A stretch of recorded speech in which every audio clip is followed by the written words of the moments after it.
Sou Nilton Andrade Júnior, estamos aqui de volta. E no Brasil, o acesso aos cuidados com a saúde é assegurado na Constituição. O Sistema Único de Saúde, criado há pouco mais de 30 anos, estabelece princípios fundamentais. Universalidade garante que todos os cidadãos brasileiros tenham acesso aos serviços de saúde, sem qualquer tipo de discriminação. Equidade busca diminuir desigualdades, investindo mais onde a carência é maior. E integridade, que assegura o atendimento seja completo, desde a prevenção até a reabilitação. Isso, Nilton. E sabemos que um país tão grande e tão diverso representa enormes desafios e que o tempo de acesso ao diagnóstico e ao tratamento acabam sendo superiores ao que seria ideal para muitos cidadãos. Mas, afinal, o que de fato é direito do cidadão, seja ele atendido na saúde pública ou na suplementar? Para debater o direito do paciente à informação e ao tratamento, temos o prazer de receber aqui, no 24 Horas do Glaucoma, representando o Ministério Público, a doutora Alessandra Campos Morato. Atualmente, a doutora Alessandra é promotora de justiça titular da primeira Promotoria de Justiça de Defesa dos Usuários da Saúde, tem experiência na área de direito penal, com ênfase em gênero e violência, em direito civil, com ênfase em responsabilidade civil e em direito administrativo disciplinar do Ministério Público. E representando o Ministério da Saúde, temos conosco o senhor Fernando Freitas Alves, consultor técnico do Departamento de Prevenção e Promoção da Saúde. Representando o Conselho Nacional de Justiça, temos a doutora Ana Cláudia Brandão de Barros Correia, juíza de Direito, doutora pela Universidade Federal de Pernambuco, com estágio doutoral na Queen Mary University of London, pós-doutora pela Universidade de Salamanca e membro do FONAJUS, Fórum Nacional do Judiciário para a Saúde do Conselho Nacional de Justiça. E para nós, oftalmologistas, conhecido, Dr. Mauro Goldbaum, membro da diretoria da Sociedade Brasileira de Retina e Vítreo. Bom, sejam todos muito bem-vindos ao 24 Horas pelo Diabetes e vamos começar a nossa conversa. Vamos lá, então. Uma doença com tantas facetas e consequências como o diabetes exige o enfrentamento de múltiplas formas. Por isso, começamos a discussão com uma pergunta para Fernando Freitas Alves. O que precisa ser feito no âmbito das políticas públicas para controle do diabetes e combate às suas complicações, Fernando? Pessoal, bom dia. Primeiro, quero agradecer pela oportunidade de estar aqui junto com vocês, fazendo parte desse momento tão importante. E respondendo a sua pergunta, nós, enquanto Ministério da Saúde, nós temos trabalhado com muito afinco, na gestão da nossa ministra Nízia, na gestão do presidente Lula, para que nós possamos assegurar direito, e assegurar saúde para todas as pessoas, principalmente quando a gente fala de um tema tão importante quanto é o tema das doenças crônicas, os pacientes com diabetes. E aí hoje, eu, enquanto dentro do Departamento de Promoção e Prevenção da Saúde, da Secretaria de Atenção Primária, a gente precisa e nós temos reforçado essa importância de, enquanto atenção primária, garantir que esses pacientes eles sejam atendidos e que eles sejam atendidos de forma com muita qualidade. E as políticas públicas, principalmente nessa gestão, nós temos reforçado essa importância. E aí eu queria frisar algo muito importante que nós, enquanto Ministério da Saúde, temos articulado, enquanto Secretaria de Atenção Primária, Secretaria de Atenção Especializada, que é o programa Mais Acesso a Especialistas, E esse programa ele foi criado exatamente para suprir esses gargalos que vocês comentaram um pouco antes da gente entrar aqui ao vivo, que é essa demora entre um paciente precisar, e aí um exemplo, a gente fala de um paciente com diabetes que vai para a unidade básica de saúde e precisa talvez de uma consulta com um oftalmologista, uma consulta com um especialista. Então, esse programa ele foi criado exatamente para isso, para assegurar que esse paciente, diante de uma complicação que a gente sabe que pode ser fatal se não for cuidada, se não for acompanhada, para que ele possa ter direito, que ele possa ter acesso a um especialista, a um exame complementar que a atenção primária ainda não realiza, e que esse paciente ele não fique perdido na fila, porque às vezes a gente sabe que inúmeras as realidades no nosso país, a gente está falando aqui de 5.570 municípios, então existe uma particularidade, existe uma especificidade para cada região de saúde, alguns lugares com uma demora ainda muito grande, pacientes ainda com muito tempo na fila para exames simples. Então, o programa ele foi criado exatamente para isso, para que a gente possa garantir que esse paciente, um exemplo, dentro da UCI, a gente tem a UCI de oftalmo, e aí a gente tem 7 tipos de exames diferentes para o paciente que precisa de uma consulta com o oftalmologista, E dentro desse exame, a gente tem o item 7 lá da O67 de oftalmo, que é a consulta para um paciente que possa ter uma complicação de diabetes, retinopatia, enfim. E exatamente nesse pensamento, né, do Ministério da Saúde, garantir que o paciente ele possa ter acesso de qualidade e, principalmente, que ele não demore a receber esse exame, receber essa consulta e que ele tenha um diagnóstico preciso, né? Então, eu queria frisar isso e dizer, né, que nós, enquanto Ministério da Saúde, temos trabalhado, né, para que os pacientes eles possam ser cada dia mais assistidos de uma forma, né, com muita qualidade. E aí eu queria destacar para vocês que nós, enquanto atenção primária, tivemos aí um financiamento, um aumento de 28% no financiamento da atenção primária, agora para o ano de 2024, ampliando as equipes multiprofissionais, ampliando o acesso desses pacientes a consultas compartilhadas com nutricionistas, educadores físicos, fisioterapeutas, enfim, pensando exatamente na integralidade desse cuidado, né? Olhar para esse paciente, não apenas olhar para o diabetes, mas olhar para aquilo que é a integralidade desse cuidado, pensando no acesso, pensando também que esse paciente muitas vezes tem uma condição de vida socioeconômica que não permite com que ele tenha, né, e aí quando a gente fala enquanto profissional, né, e aí o nosso desafio hoje, principalmente, é dizer que esse paciente, um exemplo, precisa ter uma alimentação saudável, mas será que os profissionais estão na prática clínica, na assistência, será que eu estou pensando se esse paciente ele tem condições socioeconômicas de ter uma alimentação saudável, né? Então, quando a gente pensa em ações, também a gente pensa em ações de promoção da saúde exatamente focada nisso, né? Focada de fato naquilo que é a integralidade. E as políticas públicas, elas têm caminhado, a gente tem agora a atualização do PCDT de DM2, que saiu aí com ampliação, né, da dapagliflozina, e outras atualizações também foram importantes para o paciente com DM2.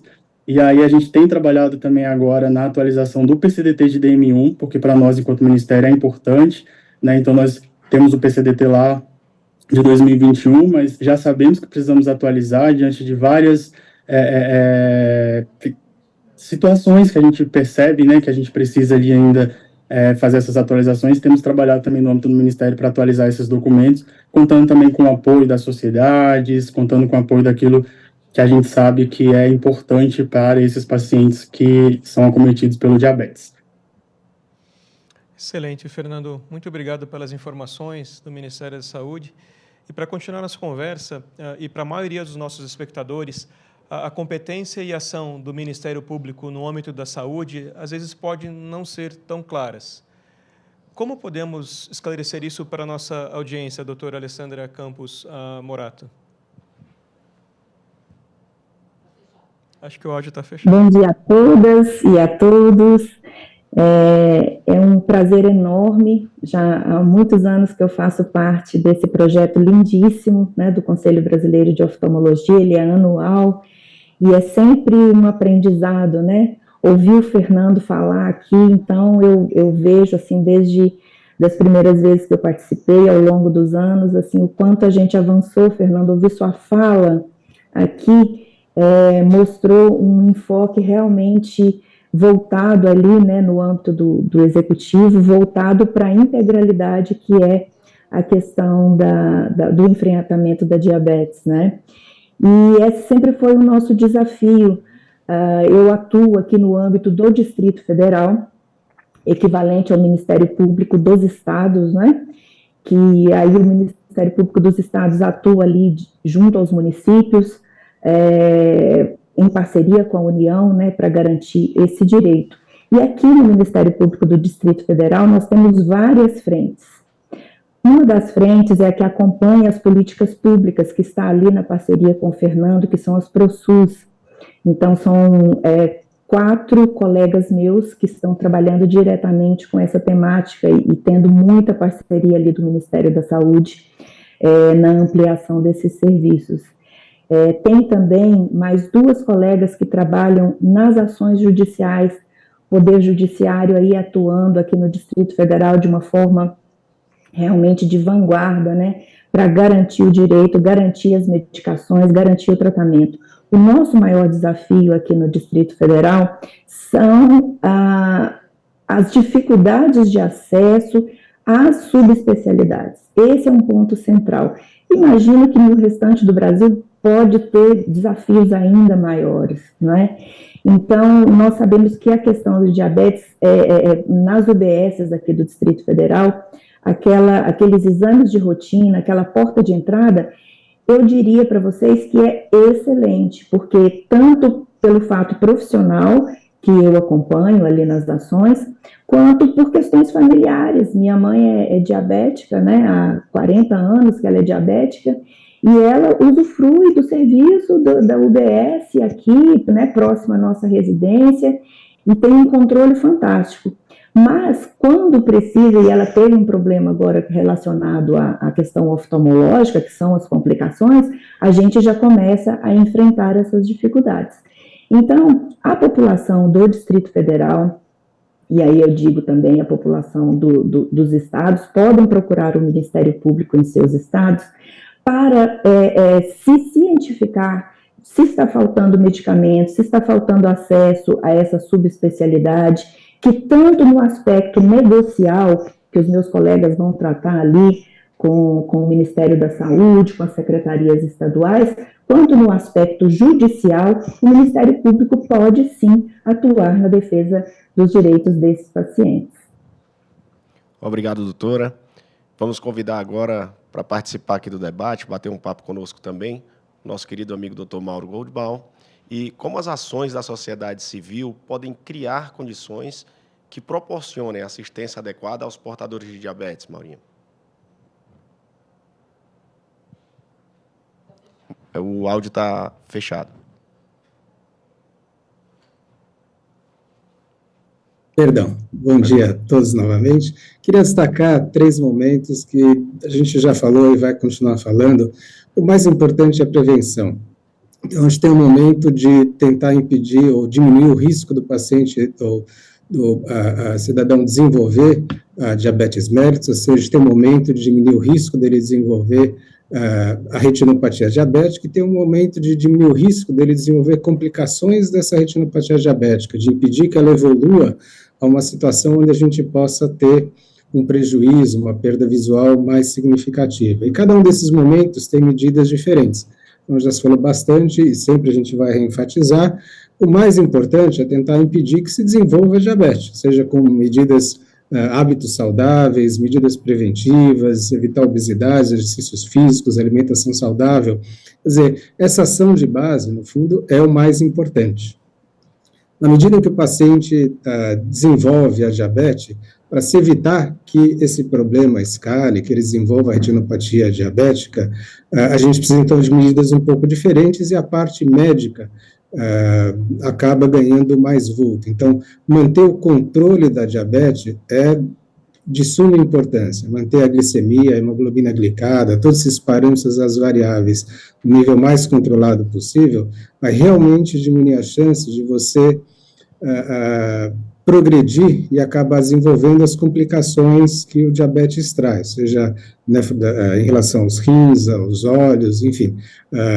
Você ter uma diabetes o mais controlada possível vai trazer mais garantia ou diminuir o risco de você ter um prejuízo por conta disso. Mas, se você acabar desenvolvendo a retinopatia diabética, da mesma forma, a gente tem ações que diminuem a chance dessa retinopatia diabética ter uma repercussão mais grave. Então, se você desenvolve você vai a um oftalmologista, ou um oftalmologista que faz mais essa parte de retina, e fazendo exame, ele nota, então, você tem algum grau de retinopatia diabética, pode ser uma retinopatia leve, que a priori, no primeiro momento, não vai trazer grandes repercussões, ou uma retinopatia um pouco mais grave. O que a gente quer é manter a retinopatia nos seus graus mais leves. E se você mantiver a sua doença diabetes mais controlada possível, diminui o risco disso progredir. Se a retinopatia diabética ainda assim vai progredindo, a gente tem tratamentos específicos para a retinopatia diabética para evitar uma perda de visão maior. Assim, esse acompanhamento e esse escalonamento de medidas preventivas e depois terapêuticas para se impedir que haja uma perda de visão é de fundamental importância. E o último comentário, tanto a diabetes como a retinopatia diabética evoluem de forma, como já foi dito, silenciosa, assim, não é algo que deva ser reativo a sintomas. A gente não deve esperar ter sintomas para tomar esse tipo de atitude. tanto como as medidas preventivas iniciais que visam uma melhor qualidade de vida, o importante é a gente começar isso sem ter sintomas. A gente deve procurar, se a gente desenvolve a diabetes mellitus, a gente tem uns critérios de quando procurar a assistência do oftalmologista, a gente deve fazer esse acompanhamento, mesmo sem ter sintomas, para poder, então, evitar o desenvolvimento, ou a progressão dessa doença e chegar no oftalmologista com um quadro já mais grave, o qual nem sempre a gente consegue desfazer ou evitar um prejuízo visual maior. Perfeito, Maurinho. Muito obrigado. E atualmente, né, nós ouvimos muito falar em buscas dos direitos dos pacientes junto ao judiciário, seja como foi citado aqui, ao acesso ao especialista, ao acesso a tratamentos. Mas, doutora Ana Cláudia Brandão Correia, de modo geral, né, o que a senhora pode falar sobre esse assunto? Bom dia a todos e todas, é um prazer estar aqui. Diabetes, como a doutora Alessandra falou, minha família também é diabética, parte de pai, parte de mãe, eu já considerada pré-diabética, então é um tema, temos uma população, um grande número de pessoas já acometidas, né, e que tem aí, como os doutores falaram, sequelas, consequências significativas e que vão impactar no sistema de saúde público e privado. Né? O judiciário, ele tem o Fórum Nacional do Judiciário para a Saúde, que é do Conselho Nacional de Justiça, que visa justamente tratar dessas demandas de judicialização da saúde. Né? Hoje eu digo que eu sou juíza de uma vara civil e também de um núcleo de justiça de saúde, e não há um dia sequer que nós não tenhamos uma urgência relacionada à saúde, seja contra os planos de saúde, ou seja contra o próprio SUS. Então, e a matéria do diabetes também está dentro desses milhões de processos que temos hoje relativos à judicialização da saúde. Então, temos tido um aumento de processos visando a cobertura tanto no Sistema Único de Saúde como nos planos de saúde, e eu posso citar agora, claro, temos aí muitas leis que garantem os direitos dos pacientes, que devem sim ser cobrados, claro, e dizer que, por exemplo, era uma discussão que existia muito no judiciário sobre a cobertura daquela bomba de insulina, né, para diabéticos do tipo 1. E agora, em novembro, existia uma controvérsia muito grande no país, alguns juízes concediam, outros não, os planos de saúde realmente negavam a cobertura desse equipamento, e agora, recentemente, em novembro agora, acho que a semana passada, o STJ emitiu uma decisão no Superior Tribunal de Justiça pela cobertura dos planos de saúde desse equipamento que vai ajudar aí a vida de tantas pessoas. Então, o judiciário precisa ser provocado, não é? Nós não agimos de ofício, mas existe sim toda digamos assim, uma formação de uma jurisprudência favorável ao atendimento dessas pessoas que realmente precisam de medicamentos que não são considerados de alto custo para nós, mas para a grande média da população, sim, brasileira. E temos aí agora a judicialização também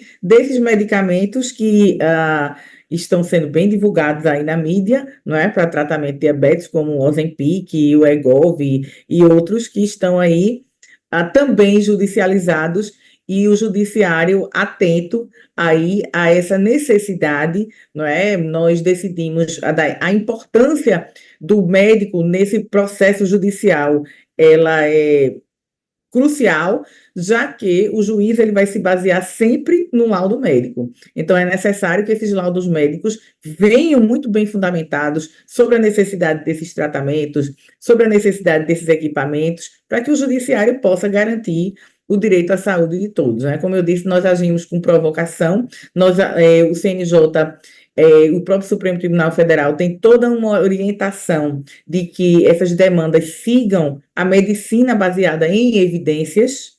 Então, por isso é importantíssimo nas demandas de saúde que tenhamos esse laudo sobre necessidade, esse laudo sobre eficácia de tratamento, medicamento, cirurgia, para que o judiciário possa efetivamente dar uma decisão baseada na melhor técnica e, assim, garantir o direito, efetivamente, dos pacientes. Obrigado a vocês por essa primeira rodada, por esse começo de conversa, por esse primeiro momento.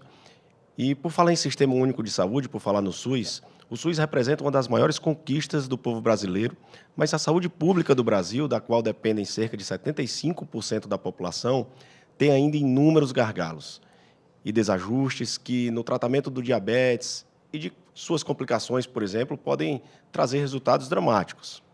Só para exemplificar, nós, médicos oftalmologistas, assistimos quase que diariamente pacientes chegarem às nossas clínicas e hospitais com retinopatia diabética em estado muito avançado, quando pouca coisa pode ser feita para salvar a sua visão, como pontuou nosso querido Dr. Mauro.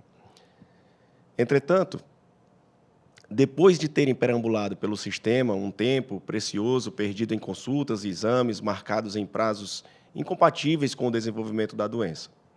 E a gente pontua também a ignorância, muitas vezes, e é esse o nosso papel hoje aqui, tentar diminuir essa ignorância, que eu acho que é uma das principais causas de cegueira.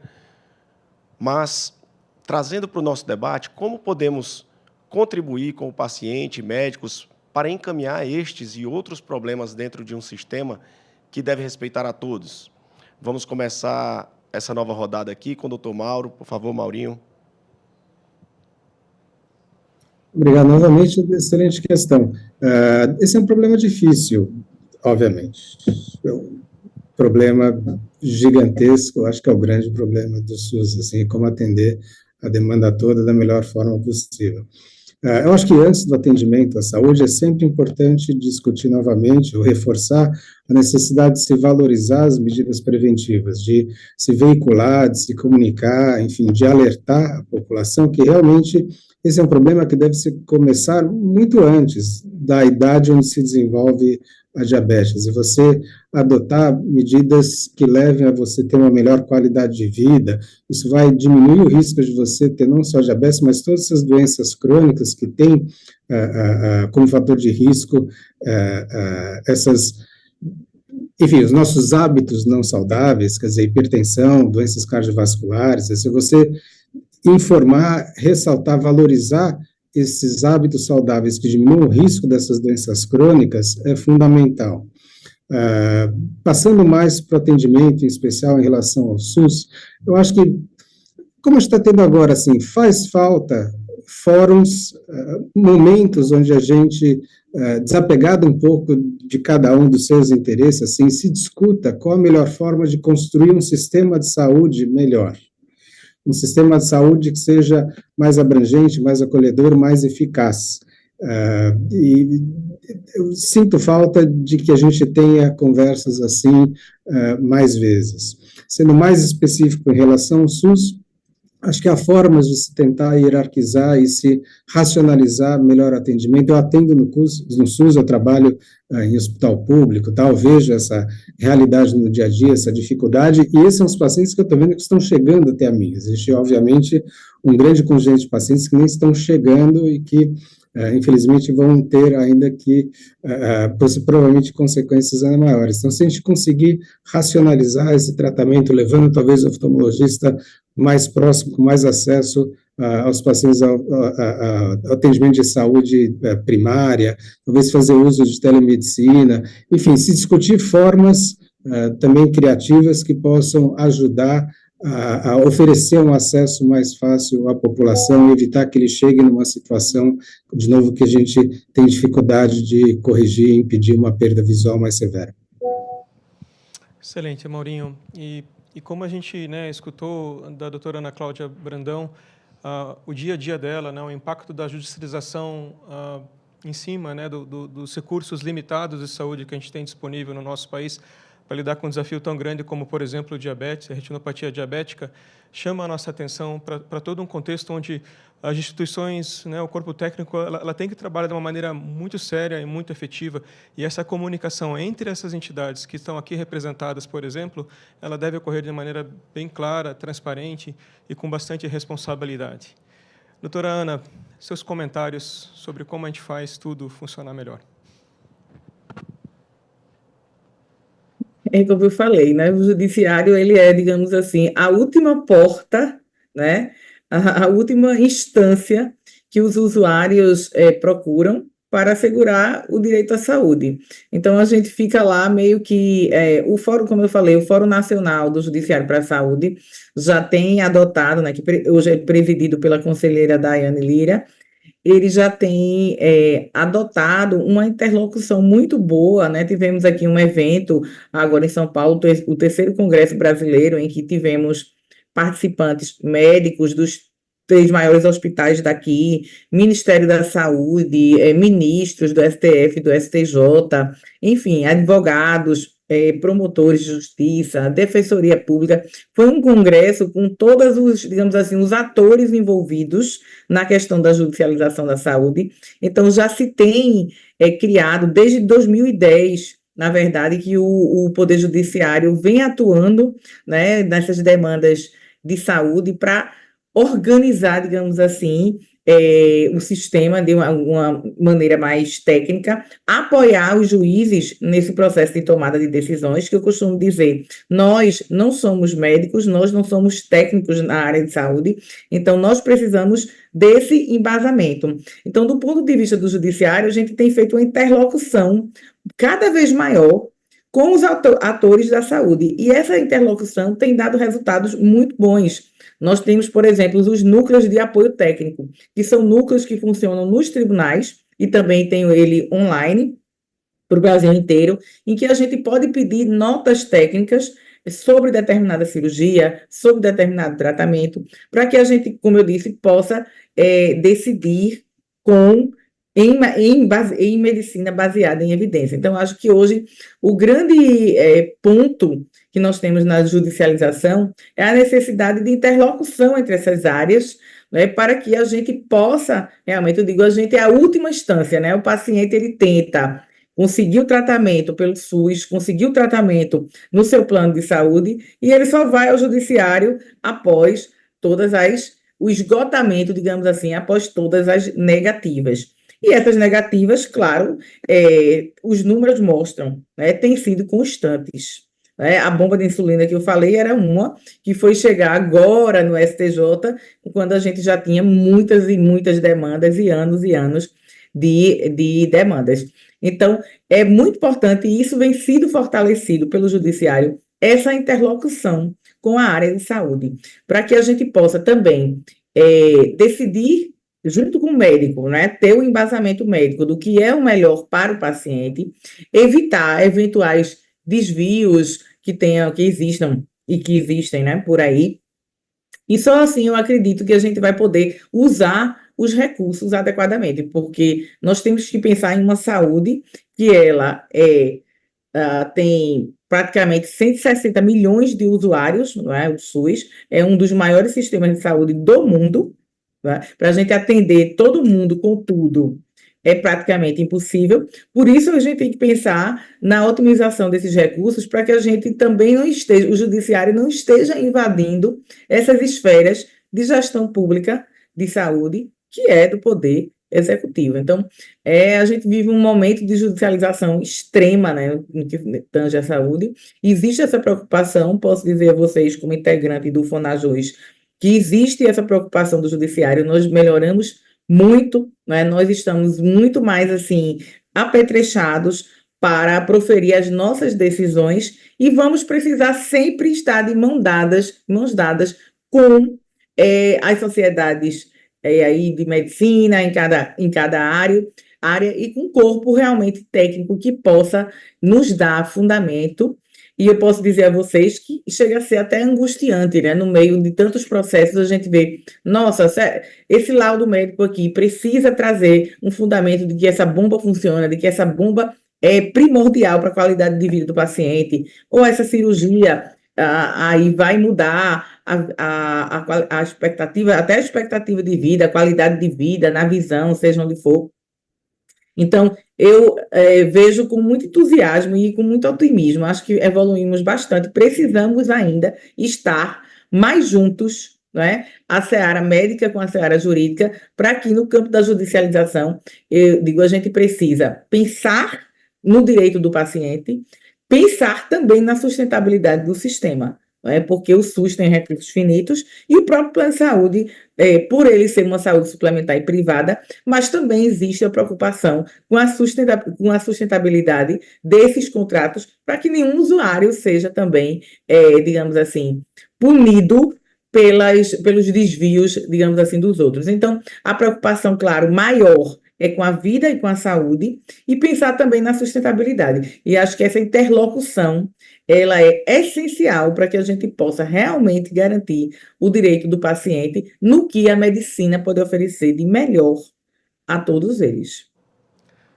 Muito obrigado. E o problema, né, como bem levantado nessa discussão, é extremamente complexo. Mas é muito bonito, né, ver como as pessoas, né, aqui presentes, aqui representadas, e várias outras também, entendem o problema, né, entendem a problemática do paciente, e o que a gente quer, como o Marinho citou, é evitar que o paciente chegue, né, no nosso hospital, seja o SUS ou saúde suplementar, em momentos onde a gente já não consegue ajudar. A doutora Alessandra, né, ela citou o acesso da mãe quando vai para assistência especializada. A gente vê a preocupação do Ministério da Saúde com as UCIs em aumentar esse acesso. São coisas que são extremamente importantes para a gente conseguir chegar lá, né? Os CBO, os oftalmologistas, entidades sérias e preocupadas com o desfecho do paciente, conseguir, de fato, né, alcançar eles a tempo. Não só com relação ao custo-efetividade de medicamentos, sustentabilidade do sistema, mas também, às vezes, a gente aproveita esse momento, né, doutora Alessandra, que não é a primeira vez que a senhora participa aqui, para também manter o olhar sobre a saúde suplementar e as estratégias e exigências que elas fazem sobre a classe médica de poder exercer a nossa função, a nossa missão para com os pacientes de maneira ética, sustentável também, para que todo o sistema funcione melhor, né? Alessandra, suas palavras, né, como já não é a primeira participação aqui no 24 Horas pelo Diabetes.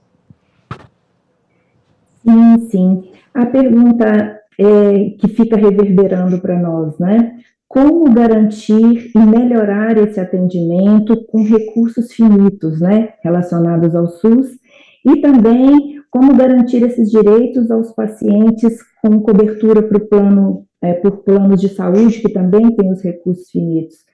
O nosso povo escolheu e escolhe diariamente vivermos num país democrático. Então, esse gestor, quem tem a chave do cofre, né, ele é eleito pelo povo. O que acontece é que, muitas vezes, após a eleição, a voz desse eleitor, de quem ele esteve tão próximo durante as campanhas, tem uma certa dificuldade de chegar até ele. É por isso que eu tenho visto com muita alegria os tribunais de justiça, né, o poder judiciário, se tornando o amplificador dessa voz do povo. Mas o poder judiciário, como a doutora Ana falou, ele é inerte, né? Até porque ele não é a última porta, ele é a palavra final. E graças a Deus, né, temos democracia para isso, né? O poder judiciário tem que ter a palavra final mesmo, é uma estrutura legítima e já validada, né, dentro dos países democráticos. Então, ele é inerte, porque é dele a palavra final. O Ministério Público o provoca através de ações civis públicas, né?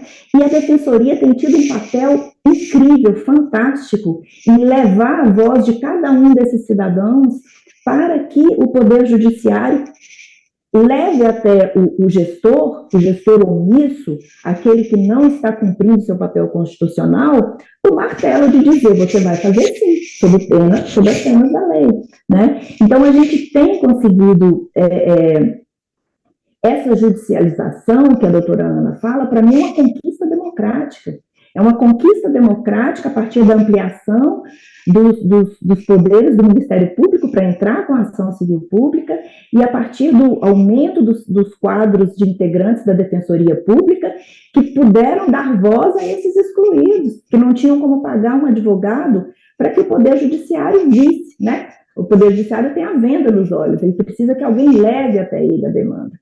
Então, como melhorar isso? Melhorando o acesso da população ao Poder Judiciário, para que o Poder Judiciário, sim, com o poder, né, daquela palavra final, ele cobre do gestor que foi eleito uma aplicação mais responsável dos recursos, né? Porque são Os recursos são muitos, né, Fernando? O Fernando está aí vendo o desafio que é gerir esses recursos, né?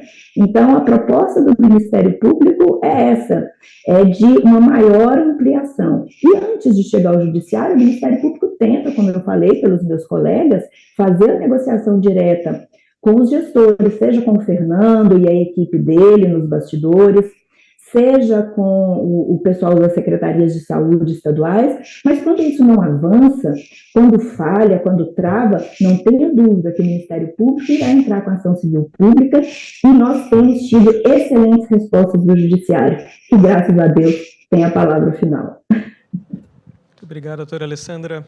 Temos o tempo limitado, estamos com o tempo praticamente esgotado, mas não poderíamos deixar de escutar, né, o Fernando e o Maurinho ainda. Fernando, pressão para tudo quanto é lado, mas a missão é nobre e importante. Suas palavras finais, por favor. É isso, né? É uma missão nobre, os desafios eu acho que eles estão postos e é nítido para todos, e aí nas inúmeras esferas que nós temos, né? E aí, enquanto nível federal, estadual, municipal.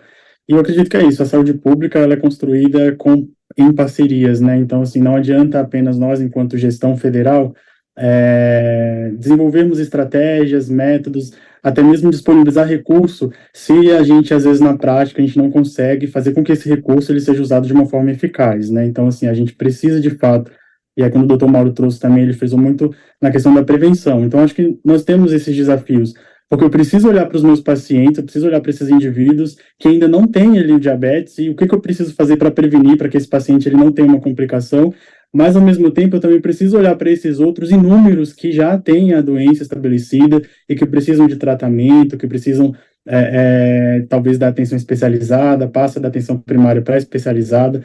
Então, assim, a gente precisa, de fato, né, eu acredito que hoje, um dos nossos maiores objetivos também, hoje no Ministério, é fazer os processos de capacitação em saúde dos profissionais, né, porque a gente também precisa ter profissionais capacitados, profissionais que possam atender com uma forma, né, de forma qualificada esses pacientes. Aí eu queria muito rapidamente trazer um número para vocês, que nós tivemos, enquanto atenção primária, nós tivemos no ano de 2023, quase 30 milhões de atendimentos específicos para o DM. Só que desses 30 milhões de atendimentos, e aí quando a gente tem alguns indicadores que nós monitoramos hoje no Ministério da Saúde, nós tivemos 4 milhões de indivíduos que tiveram o exame de hemoglobina glicada solicitada.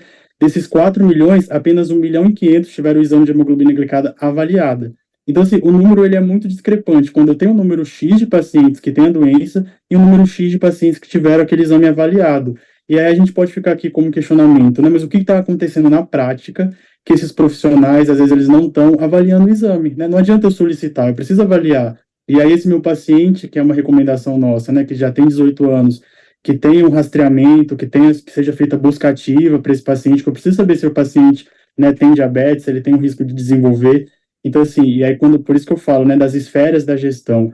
Então, a gente também precisa focar em capacitação, a gente precisa focar, e a gente tem hoje, né, o programa Mais Médicos também, a gente tem nas capacitações dos profissionais focado também nessas questões, principalmente das doenças crônicas, e é uma mudança de mentalidade também na gestão, né, a doutora Alessandra falou muito bem isso também, e eu acredito que a gente tem trabalhado, né, e os desafios são muitos, mas a gente tem trabalhado para que a gente possa ter, de fato, essas formas mais efetivas na prática, né, e aí termina a minha fala dizendo, não adianta a gente ter políticas públicas que sejam robustas e que no papel elas sejam eficazes, mas se na prática ela não está acontecendo, né, e nós, enquanto Ministério, nós temos ido nos territórios, nós temos conversado com gestores, para que a gente entenda qual a realidade, a real necessidade.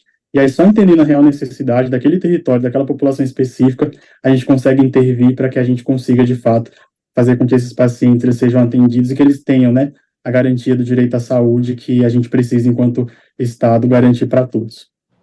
Obrigado, Fernando. Rico debate que nós tivemos aqui. Só ressaltar, essa é a importância de termos responsabilidade, mas termos também efetividade, né? Temos uma mão de obra médico-oftalmologista suficiente para atender isso e temos, em conjunto, que juntar as mãos, juntar os esforços para que a gente consiga levar todo esse conhecimento, toda essa capacidade técnica junto, né, com as esferas privadas, públicas, para quem realmente impacta, que é o nosso paciente. Só para a gente não deixar de ouvir as considerações finais, 30 segundinhos, Maurinho, por favor, mas eu queria escutar você antes da gente finalizar.